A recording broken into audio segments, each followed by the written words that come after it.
হাসপাতালে সহকর্মী তরুণী চিকিৎসককে ধর্ষণ ও খুনের ঘটনার ন্যায় বিচারের দাবিতে জুনিয়র ডাক্তারদের আন্দোলনের আবহেই এবার সহকর্মী নার্সকে ধর্ষণের অভিযোগে নাম জড়ালো এক চিকিৎসকের। রামপুরহাট মহকুমার মুরারই ব্লকের চাতরা প্রাথমিক স্বাস্থ্যকেন্দ্রে চয়ন মুখোপাধ্যায় নামে ওই চিকিৎসক ডিউটিতে থাকাকালীন তাকে ধর্ষণ করেন বলে নির্যাতিতা নার্স শনিবার লিখিত অভিযোগ জানিয়েছেন। নির্যাতিতা নার্স জানিয়েছেন ওই চিকিৎসক প্রায়ই তাকে উত্ত্যক্ত করতেন। স্বাস্থ্যকেন্দ্রের ভেতরেই তাকে একা পেয়ে ধর্ষণ করেন ওই চিকিৎসক।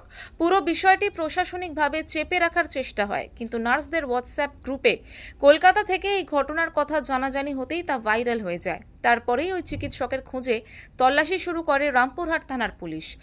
সূত্রে জানা গিয়েছে ওই চিকিৎসকের কোলাঘাটের বাড়ি থেকে তাকে গ্রেফতার করা হয়েছে।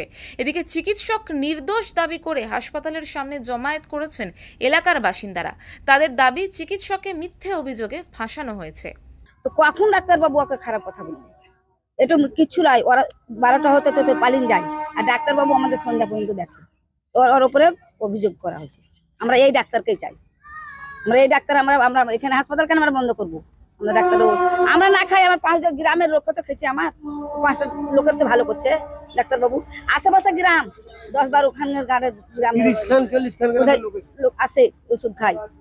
আমাদের ওই ডাক্তারকে চাই। তাহলে ওই নার্স কেন অভিযোগ তুলছে? কেন ডাক্তারবাবু এখন তারবার লেগি না কিসের লেগি? এখান থেকে চলে যাচ্ছিল, আমাদের গ্রামের লোকে থুই আছে, ডাক্তারবাবু চলে যাচ্ছিল। তো তাহলে আমাদের গ্রামের লোকে থুয়েছে, এখন হিংসা করি না কিসের লেগে নাচ করছে?